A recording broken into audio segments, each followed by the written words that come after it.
I'm Jim and welcome to In Search of Trout. So you want to tie your own flies? Well, let me tell you about my journey down that path. While I mainly live and fish in Southern California, I spend my summers in South Jersey. So, in order to learn the local waters there, I joined the South Jersey Coastal Fly Anglers Club. It's a pretty active club with a bunch of really nice members and a lot of knowledge to share. At a meeting last fall, the club had a fly tying contest. Now, I'd never seen anyone tie flies before, and it prompted me to start thinking that it would be really cool to catch fish on flies that I tied by myself. Shortly thereafter, I started looking for books and watching YouTube videos to try and figure this all out. Patagonia's YouTube channel has a great series on fly tying. After watching several videos, I was convinced that I could tie my own flies. So, after consulting with one of the South Jersey Club members, I started buying the necessary tools and materials. Let me tell you two things I learned right from the very start, even before I tied my first fly. Number one is that you don't tie your own flies to save money. You do it for the artistry and the personal satisfaction.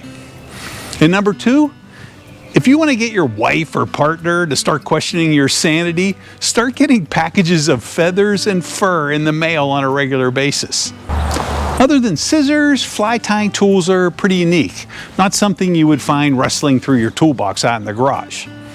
A vise is essential. It holds the hook securely while you dress the fly. A good vise will allow you to rotate the hook so that you can observe and tie materials from the most advantageous view. My vise is an HMH Spartan Vice. Now, given my age, which is presently in the mid-60s, my eyesight isn't as sharp as it once was. I found that an articulating lighted magnifying glass is super helpful. Mine needed to be elevated a little bit in order to not get in the way of my hands. The other tools are a couple of thread bobbins. These help direct the thread to exactly where you want it along the hook, and it keeps tension applied to the thread spool so that you get a nice tight wrap. The bobbin threader makes it possible to get thread and wire through the bobbin's thread tube. Assorted thread colors and sizes, along with various sized wires, help make the fly look and float the way it's supposed to. A hair stacker aligns the hair tips so that they can be applied neatly to the fly. Hackle pliers allow you to grip tiny pieces of fly tying material that our fingers are too large to work with. Fine point scissors allow us to cut threads, wires, and other materials without disturbing other aspects of the fly. The whip finisher tool helps tie a secure knot once the fly is fully dressed, making it less likely to unravel later. Lastly, a bodkin's fine point helps separate and align materials and precisely apply head cement to the final wrap of the tying thread. Now that we have all the necessary tools to begin tying flies, we need materials to bring it all together. Hooks of assorted size are needed to prepare a properly sized fly. There are barbed and barbless hooks.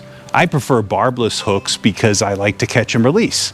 There are different hooks for nymphs and dry flies, and different bead colors if you're tying a beadhead fly. In addition to tying threads, you'll need assorted dubbing materials to apply an abdomen or body to the fly. There's pretty much no limit to the types of dubbing available. And of course, you have to have feathers. Male ringneck pheasant, Hungarian partridge, rooster, cul de canard, starling, and peacock. That's just to name a few. Now that I have everything I need to tie flies, I need a place to do it. Now, Karen doesn't like the idea of bird feathers and animal hairs in the house, so she's banished me and the whole fly tying operation to the garage, which is fine. I modified my workbench by adding a removable fly tying table and improved the lighting. Okay, now it's time to start tying flies. But that's the project for the next video. We'll be tying a pheasant tail flymph. Thanks for watching. I'll see you on the next video or a local fishing stream.